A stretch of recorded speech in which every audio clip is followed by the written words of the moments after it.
Boa noite, meus queridos companheiros. Boa noite, Avânia. Boa noite, Lídia. Claudionô, boa noite. William, Ângela, Dona Guilmar, o Nenê e o Tinho e a Eloá, sejam bem-vindos também. Rosilda, boa noite, seja bem-vindo. Seja bem-vindo, Dudu. Boa noite para vocês. Boa noite, Paulo César, seja bem-vindo também.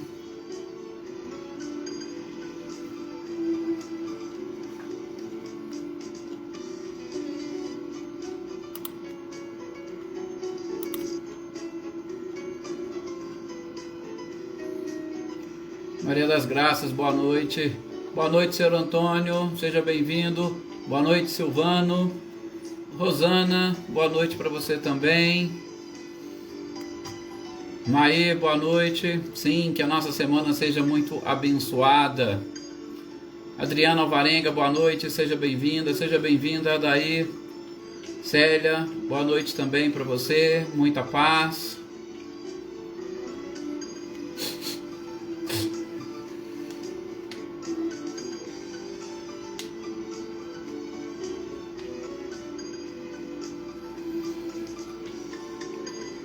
Flávio, boa noite, seja bem-vindo.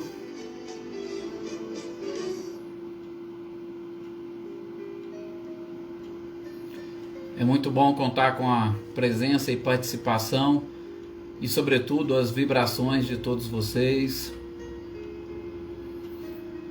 Esses nossos encontros, com certeza, são muito importantes, principalmente para mim, para muitos companheiros também, que já expressaram essa alegria e satisfação.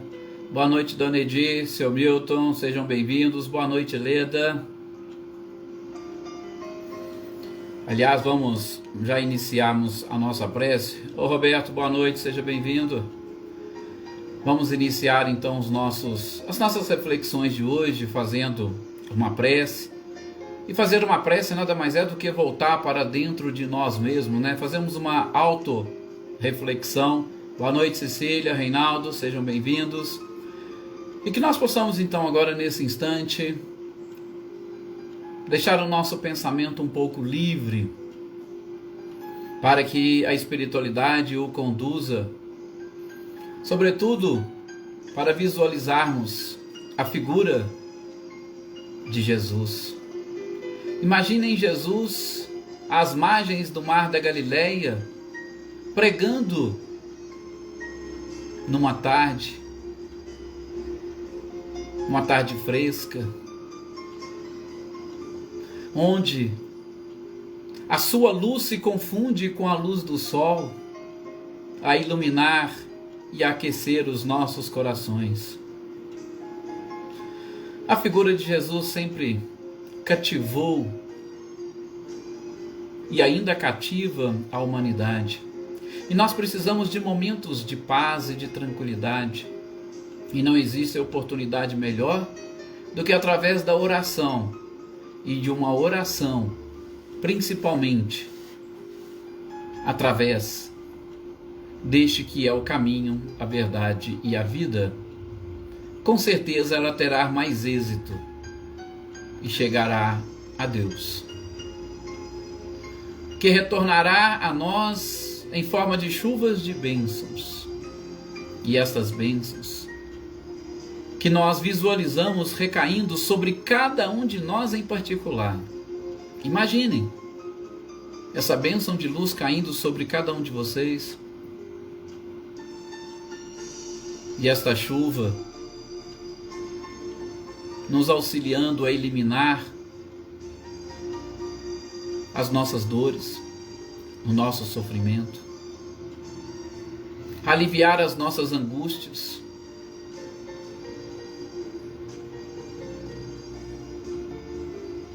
e assim, nesses instantes em que estamos reunidos, que durante todo o período essas bênçãos continuem recaindo sobre cada um de nós, nos protegendo, nos amparando e nos fortalecendo. Meus queridos companheiros, que as nossas energias e vibrações, principalmente o nosso magnetismo, seja recolhido pela espiritualidade e distribuído a todos os nossos irmãos que necessitam, em especial aqueles que fazem parte dessa nossa família e que necessitam, que pediram as nossas orações, que eles recebam essas vibrações e se sintam imediatamente fortalecidos. Que essas vibrações também se estendam aos nossos familiares, sobretudo aqueles que mais necessitam das nossas preces. E que a espiritualidade a leve também aos nossos amigos, aos nossos colegas do trabalho, os nossos colegas do lazer, e aqueles que ainda se dizem ou se reconhecem como nossos inimigos. Que todos sejam abraçados pelo amor de Jesus e pela nossa vontade e desejo de nos irmanarmos cada vez mais. Que assim seja. Mais uma vez, muito obrigado a todos. Boa noite. Aqui é o Alex que entrou, Ricardinho e Lúcia. Boa noite, Eveline, Roberta, Amanda, seja bem-vinda. Natália também. Boa noite para todos vocês. E a gente estava aqui fazendo as nossas orações, lembrando deste momento, deste período que nós estamos atravessando no nosso planeta, todas essas dificuldades. E a gente pede e espera que a humanidade desperte. Há necessidade das pessoas despertarem para aquilo que está acontecendo e, sobretudo, para a nossa própria evolução, o nosso crescimento. Tudo isso são oportunidades e oportunidades interessantíssimas de crescimento, mas que somente serão percebidas por nós quando nós começarmos a avaliar, sobretudo nós mesmos, do ponto de vista tanto físico quanto espiritual. Enquanto nós estivermos apenas e tão somente voltados para a matéria, para o corpo físico, nós teremos dificuldades de enxergar o quanto este momento pode e está sendo importante para todos nós. Que nós desenvolvamos os olhos de ver, que desenvolvamos a capacidade para enxergar além das outras pessoas. Boa noite também, Zé Eduardo, e a todos aqueles que estão participando que nós não identificamos aqui.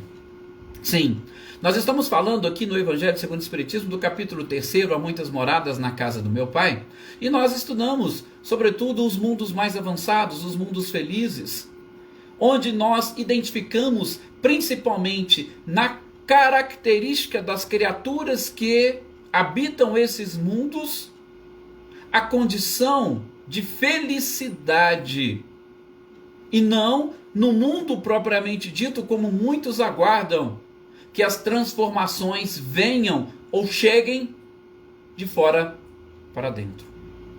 Não, todas as transformações ocorrem de dentro para fora. Nós, muitas das vezes, depositamos nos nossos governos a nossa mudança. Nós depositamos no mundo de regeneração, olha, essa transição vai passar e logo virá um mundo de regeneração. Sim, mas o mundo de regeneração só chegará a partir do momento que os seus habitantes estiverem na situação de regenerados. Então, nós precisamos fazer a nossa parte, porque às vezes o mundo já está aí batendo às nossas portas e nós não conseguimos ver e não conseguimos identificar. Muitas das vezes nós enxergamos apenas a maldade. Por quê? Porque dentro de nós ainda impera a dor e o sofrimento. E como é que nós vamos enxergar coisas diferentes? Então, precisamos avançar neste aspecto. Por isso nós estamos aqui estudando todos os dias, cada dia um livro diferente, mas vocês podem perceber o quanto essas informações são de extrema importância para a nossa evolução. O quanto o aprendizado ele é importante para o nosso despertar e, sobretudo, para o despertar do conhecimento da própria divindade. É interessante e nós vamos até abordar, logo mais nós teremos mais uma oportunidade de conversarmos com os nossos companheiros de Pirassununga né, o Centro Espírita Missionários da Luz, nós vamos fazer uma live mais tarde, falando sobre a humildade e a tolerância. Aí eu até lembrei de uma pequena historinha do encontro de Eurípides Barçanufo com Maria, e Maria, exatamente através dessa sua função de velar pela humanidade, quando Eurípides Barçanufo quis construir uma escola, ela chegou e disse a ele: olha, nessa sua escola, não esqueça de ensinar para os alunos astronomia. E é lógico que muita gente vai estranhar, mas poxa, peraí, por que ensinar astronomia para alunos, montar uma escola para alunos jovens e aprender astronomia? E aí a gente percebe por quê. Porque justamente através da astronomia, ou através do estudo deste universo maravilhoso que nos cerca, nós não somente teremos oportunidade de desenvolver a nossa humildade, mas acima de tudo, nós estaremos prontos para reconhecer a grandiosidade de Deus. É isso que a humanidade hoje está precisando.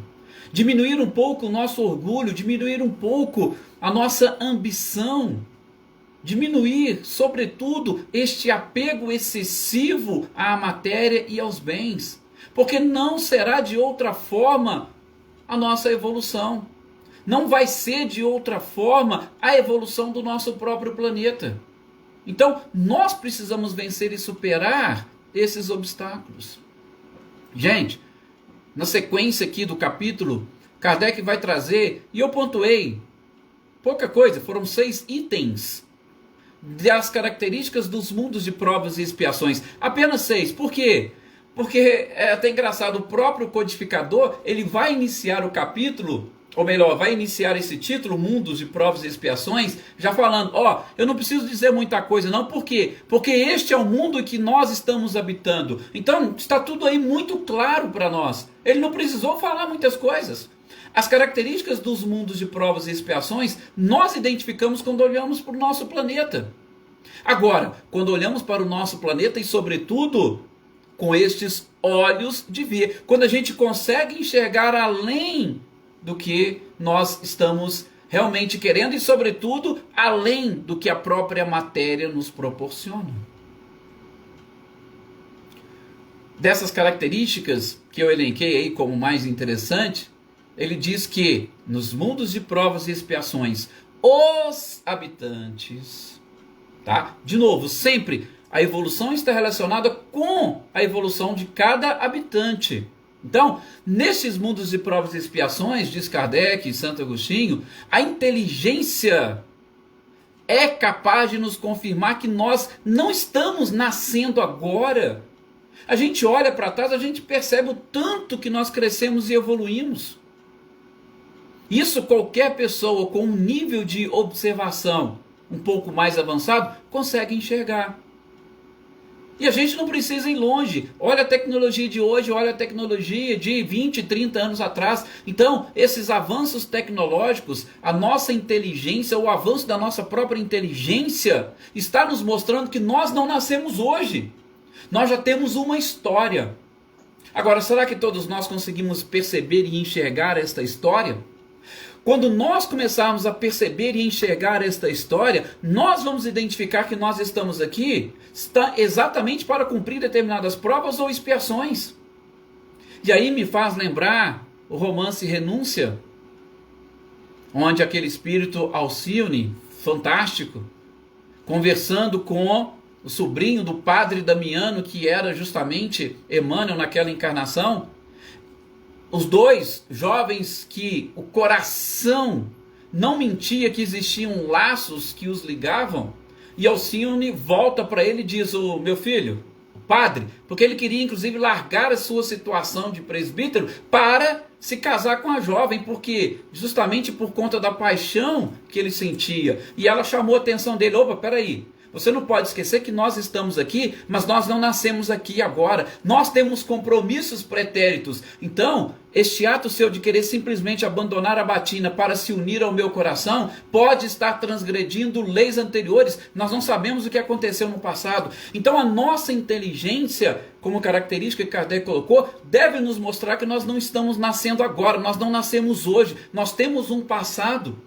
E por isso nós estamos experimentando o presente para conquistarmos, é lógico, um futuro, mas um futuro com certeza melhor e mais brilhante. Se nós conseguimos passar por essas provas, se nós conseguimos superar as próprias expiações. Então, a nossa inteligência nos mostra isso. E não somente a inteligência, vai seguindo o codificador, as nossas próprias qualidades inatas.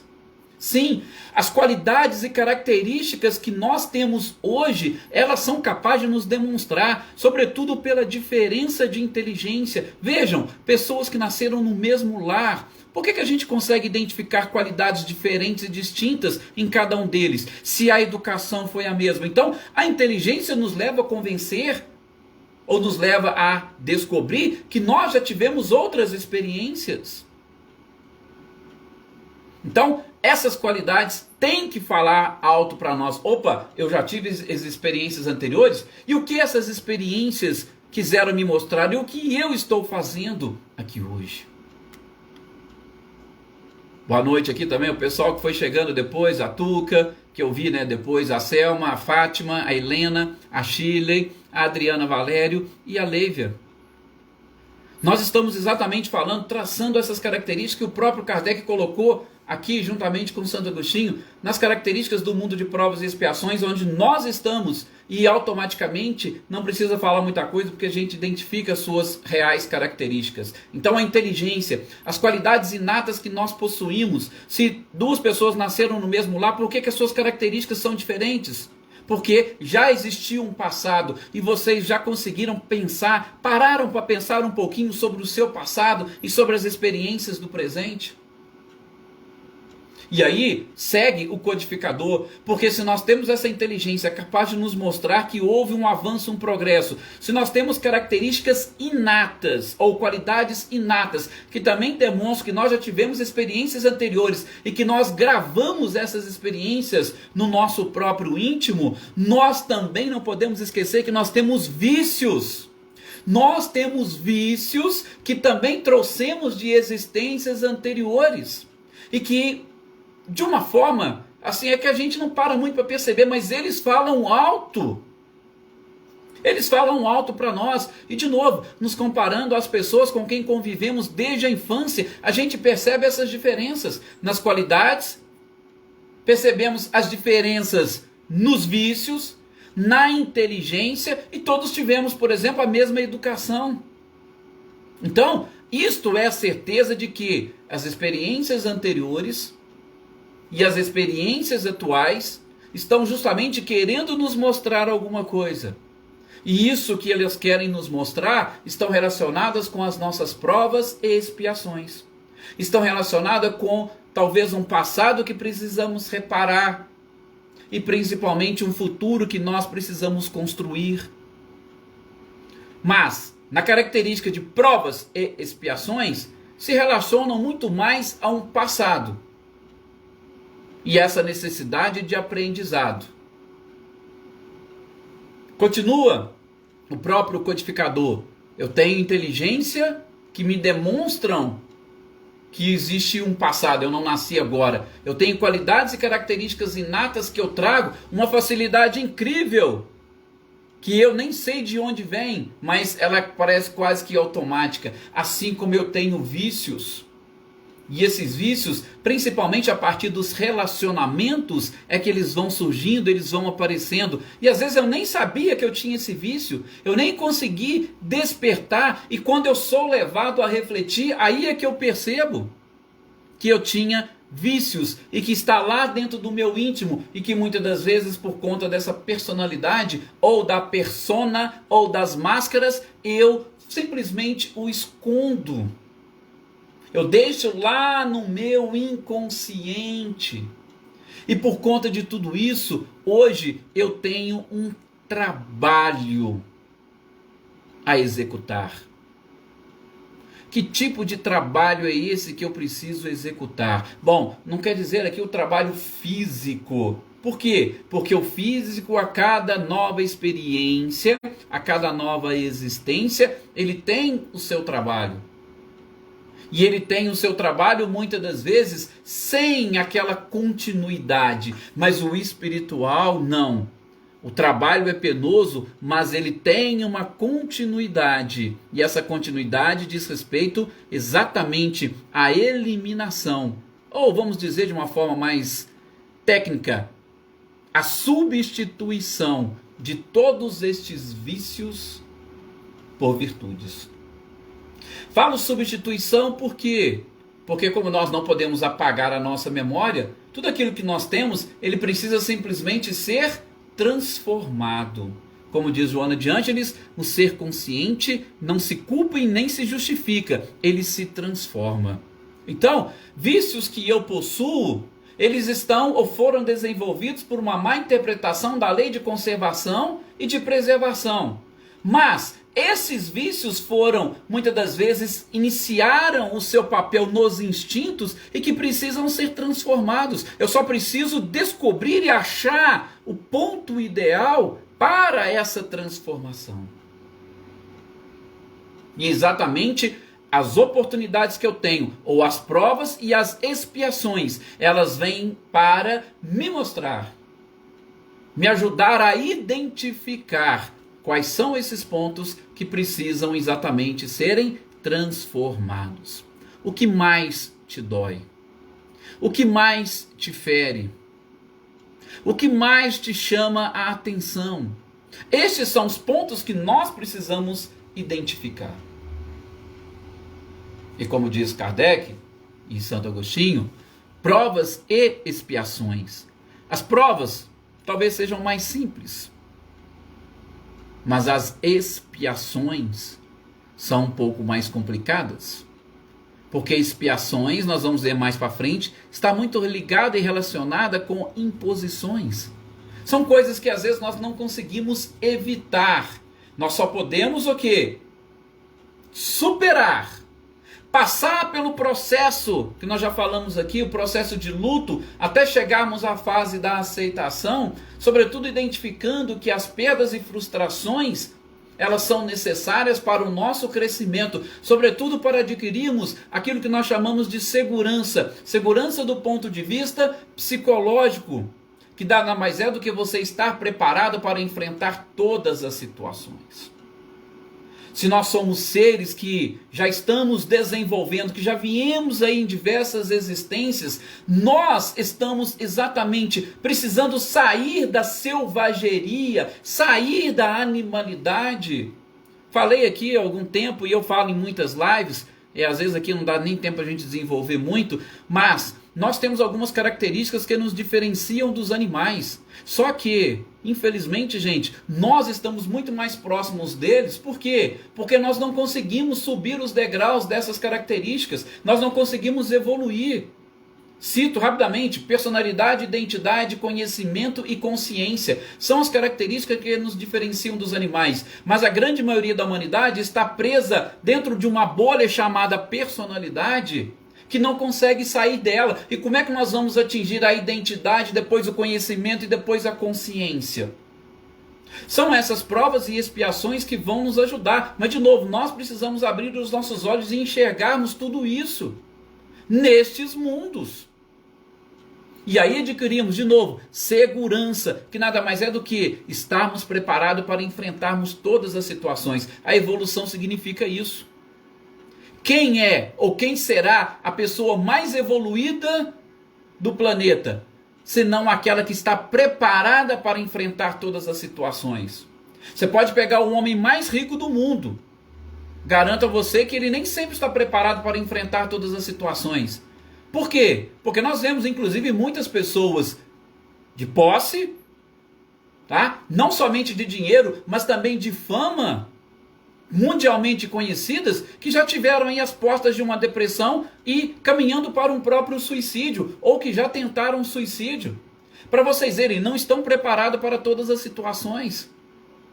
Tem dinheiro, tem poder, tem fama, mas não tem um equilíbrio emocional, não tem uma saúde. Então, segurança é você estar preparado. Você está preparado para lidar com a pobreza, está preparado para lidar com a riqueza, está preparado para lidar com a beleza, ou com a feiura do nosso ponto de vista, da nossa forma de encarar. Porque nos mundos avançados essas coisas não existirão, porque nós enxergaremos de uma forma totalmente diferente, como nós vimos nas características dos outros mundos. Então, a melhor forma de nós vencermos e superarmos tudo isso é enxergarmos todas essas provas e expiações e vencermos e superarmos, aproveitando sobretudo nos relacionamentos. Como eu disse, nós vamos falar um pouco logo depois nessa live, junto com os nossos companheiros de Pirassununga, nós vamos falar exatamente isso. Uma das características, ou a pessoa que é humilde, é aquela que consegue aprender com a experiência do outro. Nós não precisamos passar pelas mesmas experiências para aprendermos, mas por conta do nosso próprio orgulho, a gente deixa de aprender com a experiência do outro. E com isso nós vamos sofrer mais. E os mundos de provas e expiações têm essa característica, a dor e o sofrimento. Por quê? Porque é dessa forma que as pessoas, infelizmente, aprendem, ou querem aprender, não conseguem aprender com a experiência dos outros. Enfim, como uma das últimas características que Kardec coloca nesses mundos de provas e expiações, ele diz que é um planeta que serve de exílio para os espíritos devedores. É o que aconteceu, sobretudo, no início desta característica de provas e expiações. Nós tivemos a oportunidade de receber no nosso planeta seres mais inteligentes do que nós, mas que ainda não tinham conseguido vencer e superar as suas dificuldades e, sobretudo, não desenvolveram as habilidades para habitar em mundos mais avançados. Olha que interessante. Se nós estamos no mundo de provas e expiações, nós queremos um mundo mais feliz, mas para isso nós temos que fazer o quê? Nós temos que nos habilitarmos para morar nestes mundos. E como é que nós conseguiremos habilitar para morar nesses mundos? Desenvolvendo características dos espíritos que habitam esses mundos. Então, eu tenho que desenvolver em mim toda essa capacidade, essa potencialidade, para que as virtudes sejam as minhas características principais e, sobretudo, para que elas sejam o móvel dos meus pensamentos e dos meus próprios atos. Enquanto o móvel for os meus vícios, as minhas paixões, eu não estarei preparado para estes mundos. Então, o planeta recebeu os espíritos devedores de outros lugares. Como a gente vai ver agora nos mundos de regeneração ou nos mundos regeneradores, Kardec vai estabelecer também essa diferença junto com Santo Agostinho. Quando nós estivermos lá, nós temos oportunidade, ou melhor, nós temos condições de voltar para esses mundos. Isso não significa que nós estamos retroagindo, não, mas nós estamos simplesmente tendo que experimentar outras vezes, outras provas, outras expiações para aprendermos. Por quê? Porque não conseguimos desenvolver a humildade com as experiências dos outros.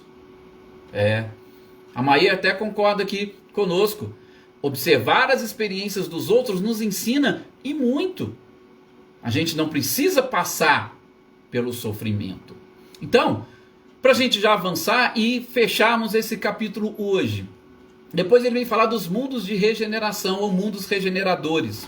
E interessante que, prestem atenção, Kardec começa neste título falando o seguinte: os mundos regeneradores são mundos em transição.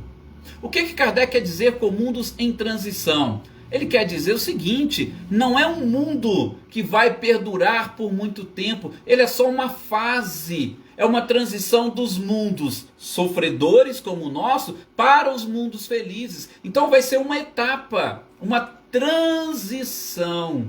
E aí, é lógico, com essas características, aqueles que não acompanharem esse processo de transição, é porque eles ainda estão com o seu coração na prova e expiação. E aí, se você não está preparado, volta para lá para você aprender mais um pouquinho. Você não está retroagindo, mas você está perdendo a oportunidade de seguir, de avançar. E vai estacionar. E aí sim, com o seu trabalho, você vai auxiliar aqueles outros a descobrirem aquilo que você precisa ainda se transformar. Veja, no início do nosso planeta, 10 mil anos atrás, aquele avanço que nós tivemos foi exatamente em virtude de seres que vieram de mundos mais avançados, ou de mundos de provas e expiações no seu final, ou de mundos regeneradores aqui para a Terra. Simplesmente para ver, olha, tá vendo? Você não valorizou aquilo lá? Olha o que você está perdendo lá. Nós não temos essa mania de simplesmente valorizarmos depois que nós perdemos? Então, ó, olha o que vocês perderam lá. Veja o mundo que vocês estão aqui. Vocês querem voltar para lá? Querem? Beleza. Então faça o que tem que fazer aqui, ajude as pessoas daqui e aí depois vocês voltam para lá. Depois que vocês estiverem com o seu coração preparado para viver lá, aí vocês voltam para lá. É mais ou menos assim que funciona. Mas vejam as características dos mundos de regeneração, e eu particularmente gosto de dizer também, sobretudo na Semana Espírita Bezerra de Menezes, salvo engano, de 2018 ou 2017, eu fiz uma exposição para o pessoal exatamente disso. Na minha visão, o que é o mundo de regeneração, gente? É mais ou menos o que representa, para aqueles que conhecem, o nosso lar. Para mim, na minha visão, o nosso lar é uma cópia do que seria um mundo de regeneração. A gente vê as belezas, a tecnologia e tudo, mas a gente percebe também a necessidade dos espíritos. Então, para mim, ali está um exemplo de mundos de regeneração. Mas tudo bem, isso é para mim, fecha parênteses, voltemos aqui a essas características que, neste capítulo, nesse título, Kardec traz para os espíritos que estão nos mundos regeneradores. Como será a Terra? Sim, segundo Emmanuel, e muita gente comenta sobre isso, a partir de 2057 nós já estaremos às portas do mundo de regeneração. Nós já estamos na transição, mas aí as portas realmente se abrirão a partir de 2057. Vejam, ele diz o seguinte, que nesses mundos de regeneradores, nós vamos encontrar um pouco de calma e repouso. É mundo de transição. Então a gente vai ter um pouquinho de calma e repouso. Lembra que eu falei? O que é o nosso lar? O nosso lar é uma colônia onde os espíritos que ainda precisam reencarnar estão ali, ficam ali por certo tempo, preparando e programando, e depois reencarnam. Mundo de transição é assim. Você vai lá e vai descansar um pouquinho. Vai diminuir as dores e os sofrimentos do povo, das pessoas. É para você ter um pouquinho de calma, para você repousar. Por quê? Porque os mundos felizes, onde predominam bem, tem muito trabalho a ser feito. Ou vocês acham que não? Que nos mundos felizes nós vamos cruzar os braços e vamos simplesmente ficar ouvindo canções? Não. Tem trabalho nos mundos felizes. Porque o meu pai trabalha até hoje. E se ele é feliz trabalhando, por que eu simplesmente vou querer ficar descansando, contemplando? Hipótese nenhuma. Isso não existe. Então, uma das características que Santo Agostinho e Kardec colocam aqui é exatamente essa. É um mundo onde haverá um pouco de calma e repouso. Transição. Quanto tempo? Não sei, o tempo que for necessário. Mas, como diz ele, ainda nos acharemos sob a influência das leis que regem a matéria. Ou vocês acham que no mundo de regeneração não vai ter? Vai ter sim. Tá vendo por que eu disse para vocês que eu, Edson, elegeria o nosso lar como um exemplo de mundo de regeneração? Se vocês pegarem um livro Nosso Lar, vocês vão ler lá que naquela colônia o governador espiritual teve inclusive dificuldades de eliminar a alimentação da carne daquele povo. Por quê? Porque ainda tem influência das leis que regem a matéria. Nós também vamos encontrar isso nestes mundos de regeneração. Não vai ser um mundo, opa, vou passar para a regeneração, não preciso me preocupar com mais nada. Não, tem sim. Nós ainda estaremos influenciados pelas leis que regem a matéria. Lógico que ali já estaremos um pouco mais livres das expiações, tanto é que é uma outra característica que ele fala, estaremos livres das expiações. Nós teremos ainda algumas provas, mas teremos também momentos de calma e repouso. Tá? Vamos continuar, segundo ele, experimentando sensações e emoções. Emoções e sensações que nós hoje somos escravos. Lá no nosso lar, os espíritos não experimentavam a mesma coisa? Lembram daquela prima do Tobias que chegou lá e tal, até no filme mostra, e ela falou: André Luiz, nós temos que arrumar um jeito, vamos escapar, vamos fugir, vamos voltar para lá, nós temos liberdade. Por quê? Porque ela estava sendo conduzida pelos seus desejos. O próprio André Luiz, as sensações que ele tinha quando ele chegou lá: opa, eu sou médico, então eu quero um trabalho, mas eu quero um trabalho como médico. Veja, ainda tem essa influência. Por quê? Porque mundo de regeneração. Eu faço essa ligação porque eu acho que o nosso lar está muito próximo de nós. E a gente vai percebendo que as características são parecidas, que Kardec e Santo Agostinho traz aqui, com aquelas que nós identificamos no próprio livro Nosso Lar, de André Luiz. Então, nós ainda continuaremos, assim como acontece com os espíritos lá. Eles sofrem influência do seu orgulho, da sua vaidade, da inveja. Vocês lembram, por exemplo, quando André Luiz foi descobrir quem tinha feito oração para ele? Até então, ele desprezava aquela senhorinha, né, que ia lá, passava lá no final das suas consultas de vez em quando, que a secretária incluía lá. Ele ainda ficava com um negócio. Aí depois que ele descobriu o que ela fazia, aí ele baixou a bola, como nós dissemos por aqui. Ele baixou a bola. Mundos de regeneração. Ainda será desse jeito. Não vai ser um mundo feliz. Por isso Kardec fala, é um mundo em transição. Só que no mundo de regeneração, assim como acontece no nosso lar, nós temos um conhecimento de Deus um pouco diferente. E a gente sabe que precisa caminhar para Deus. Nós temos as nossas dificuldades, mas nós vamos ter que cumprir as suas leis. Então, já há um despertar mais avançado. Por isso que a espiritualidade diz, hoje, talvez não seria nem 2/3 da população mundial estaria preparado para os mundos de regeneração. Por quê? Desculpa, 1/3. Porque os outros 2/3, se você perguntar, eles não têm uma noção de Deus. Eles não conseguem reconhecer Deus e, sobretudo, é o que eu falei no início sobre Maria de Nazaré e Eurípides Bassanufo, para ensinar para as crianças astronomia. Nós não conseguimos enxergar pelos astros e pelo universo a presença de Deus. Então, no mundo de regeneração, não. Deus estará mais presente. Então, olha aqui no nosso planeta. A espiritualidade faz mais ou menos esse cálculo aí. Isso está mais ou menos lá no livro Voltei, do irmão Jacó. 2/3 da população não está preparada para reconhecer Deus. Então, nós nesse mundo estaremos mais próximos disso. Ainda não teremos uma felicidade plena. Por quê? A felicidade plena é só nos mundos felizes. Aliás, não. Felicidade plena nos mundos celestes ou divinos. Nos mundos felizes nós teremos felicidade, mas não plena. Olha, o caminho ainda é um pouco extenso. Porém, como diz, sem as angústias das expiações. Nós teremos as nossas provas. E as nossas provas, a gente sabe, elas são voluntárias.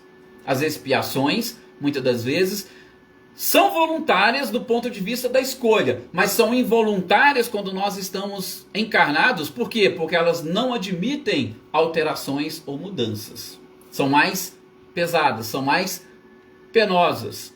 E, no nosso planeta, elas acabam se traduzindo, muitas das vezes, em violência. Nós não conseguimos entender, por exemplo, algumas mortes. Nós não conseguimos entender, por exemplo, uma pandemia, mas ela pode estar relacionada com a expiação de vários espíritos. E nós sofremos com isso. Agora vocês imaginem essas pandemias sendo totalmente eliminadas. Então, o nosso planeta, quando for regenerador, ele vai ser um planeta mais tranquilo. E aí, como diz Kardec e Santo Agostinho, representa mais ou menos aquela calmaria depois da tempestade, né? Quando chove muito forte, pesado, passou, a gente respira tranquilo, você fala, nossa, o ar está melhor, você olha e enxerga as coisas mais bonitas, mais limpas. Mundo de regeneração é mais ou menos isso. Ou quando você saiu do hospital, que você curou da doença que você tinha, você sai mais leve, mais tranquilo, mais confiante. Essas são as características das pessoas que estarão nesse mundo regenerador. Mas, fechando os comentários, ainda vai existir o mal. O homem ainda será falível. E aí, caso ele falhe nesses mundos de regeneração, eles voltarão aos mundos de provas e expiações. Olha para vocês verem, de novo, não é que ele está retroagindo, ele vai voltar por quê? Porque o seu coração ainda está no mundo de provas e expiações. Aquele que falha na regeneração é porque o coração ainda está no mundo de provas e expiações. É porque as suas paixões ainda estão vinculadas aos mundos de provas e expiações. Então não está havendo retrocesso nenhum. Simplesmente uma adequação das suas próprias características. Lembra? Onde está o teu tesouro, aí estará o teu coração. Se o seu tesouro não está no mundo de regeneração, está no de provas e expiações, onde que você tem que viver? Nos mundos de provas e expiações. Gente, assim nós fechamos este capítulo, tá? Depois vem o título Progressão dos Mundos. Nós já falamos disso, inclusive, durante todo o capítulo. E no nosso próximo encontro, na segunda, a gente vai falar, sim, do capítulo 4 já. Ninguém poderá ver o reino dos céus se não nascer de novo. Só para fechar aqui rapidinho, o Alex pergunta, as expiações são consequências? Não, a gente vai aprender, Alex, expiações, tecnicamente falando, é uma obrigatoriedade. Tá? É algo que obrigatoriamente e muitas das vezes sem a sua própria escolha ou involuntariamente você vai ter que passar para reparar um passado, tá? Então, de uma certa forma, é uma consequência, sim, uma consequência do seu próprio ato, mas ele difere da prova porque a prova também é uma consequência. Só que da prova você tem consciência e você pode até escolher fazer ou não fazer. A expiação, você não tem essa opção de escolher fazer ou não fazer. Muitas das vezes ela vem já contigo e aí não tem como mais você fugir e escapar. Mas a gente vai desenvolver esse assunto melhor em próximas oportunidades, ok? Qualquer dúvida, depois você entra em contato comigo que a gente continua esclarecendo. Gente, muito obrigado a todos vocês. Já fechamos aqui o nosso horário. A gratidão é toda minha, tá? A Marília colocou aqui agradecendo, a Maê, mas a gratidão com certeza é sempre nossa por estarmos aqui estudando juntos. Eu agradeço a vocês essa oportunidade e que nós continuemos neste passo, né? Que nós consigamos fechar aí nesse período de pandemia essa leitura tão importante para nós dessas obras da codificação que realmente representam uma verdadeira consolação. Muita paz a todos e uma excelente noite também.